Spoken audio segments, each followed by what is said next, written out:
den her video. Som I kunne se i introen, så har jeg fået lavet lidt ekstra Harry Potter pynt til værelset her. Lad os nu bare være ærlige. McGonagall ser ret hjemmelavet ud, og det er heller ikke de rigtige farver i forhold til filmen, men som jeg har sagt tidligere, så vil jeg gerne have det lidt neutrale farver. Helt vellykket er den nok ikke blevet, men lad os bare sige, at den er hjemmelavet, og den er her, og det er hyggeligt. Med hensyn til dem der, så synes jeg, at det har været sådan ret svært at skulle gå op hver aften og tænde dem. Så min mand fandt dem her. De er cool. Det er stadigvæk bare fyrstadslys, men dem her er med en timer i stedet for, så jeg ikke skal op hver aften og tænde dem, så de bare tænder automatisk. Det er så smart. Og i dag skal vi lave et nyt projekt til kontoret her. Jeg skal lave de der breve der, som I sikkert har set i filmen. Og derfor var min mand og jeg vi havde sådan en mand-kone-tur til Holstebro her den anden, mega hyggeligt.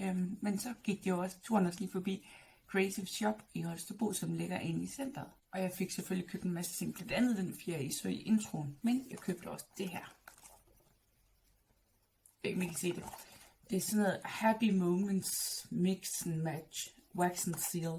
Så der er et stempel, og der er noget voks, fordi vi skal til at lave de her sådan breve. Jeg købte også 10 af sådan nogle konvolutter her. Jeg vil gerne have sådan nogle konvolutter, der så sådan lidt slidt ud, brugt, gammel pergamentagtigt. Og det havde de heldigvis i butikken, men hun gav et fif, hvis man nu ikke kunne finde dem, så kan man faktisk bare lige mixe noget næstkaffe op og lave det til en kop kaffe, og så bare male ganske lidt med kaffen der, så giver det også et gammelt look.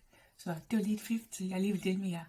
Men altså, nu vil jeg i gang med at skrive som det første på konvolutterne, og jeg tænker, at der skal være nogle adresser på mig og på min mand og på vores 2 katte, og så måske også lidt for Harry Potter af. Nu må vi se, hvad jeg lige finder på undervejs. Det vil jeg lige starte med at gå i gang med nu her.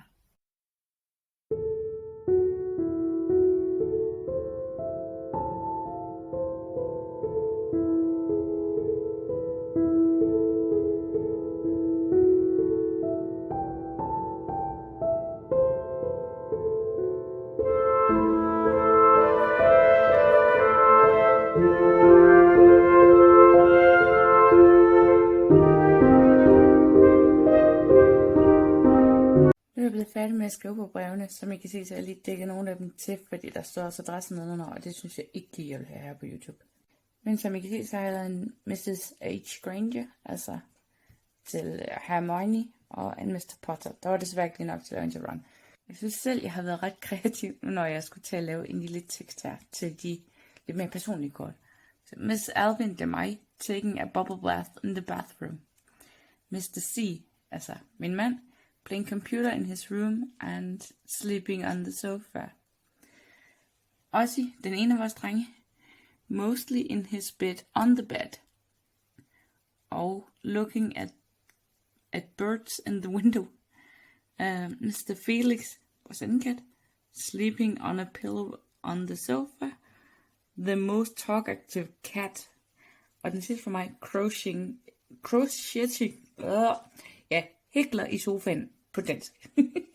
Det sidste jeg mangler er bare at gøre skriften lidt mere tydelig, og der vil jeg bruge sådan nogle sorte tusser, der alle sammen har forskellige størrelser.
stempler for første gang. Og altså, de er sådan rimelig hjemmelavet, og jeg kommer også til at spille lidt på nogle af kortene. Men altså, øvelser kan mestre, og det var jo min første gang. Jeg synes først, den er blevet ret god. Det næste bliver, at jeg vil hænge dem op i loftet, og til det, der vil jeg igen bruge det her fiskeline, som jeg har masser til overs af nu til en masse gode projekter. Og igen, ligesom sidst, så vil jeg bruge sådan nogle kroge her, der ikke kan se dem. Igen, jeg har bare købt dem i et byggemarked. Jeg tænker, at jeg vil sætte 2 op i loftet, og så lade dem sådan svæve ned, altså brevene svæve ned i krogene.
Færdige resultat. Jeg synes selv, det er blevet rimelig godt.